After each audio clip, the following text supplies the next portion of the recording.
તો હાલો મિત્રો, હું મારા મામાનો છોકરો બે આયા હતા હાંડિયા ઉપર બેવા. જો અમે હાંડિયા ઉપર બેઠા છીએ, હાંડિયો હાલે છે. કેવું લાગે રાજા? મજા આવે ને? હિંચકા આવે? હા. તો અમે ફાઇનલ હાંડિયા ઉપર બેસી ગયા છીએ કે એકલા નથી બેવું કે મને બીક લાગે છે, એટલે અમે હાંડિયા ઉપર બેસી ગયા છીએ અને હાલ્યા જઈએ. અહીંયા એક માણસ જો અમારો વિડીયો હતો બનાવે જો. હા એમ હાય કરી દે, રાજા હાય કરતો એક વખત. હા એમ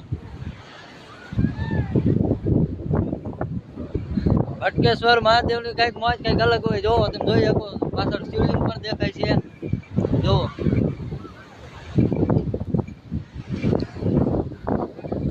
જો તમને અમારો વિડીયો ગમે તો લાઈક કરજો.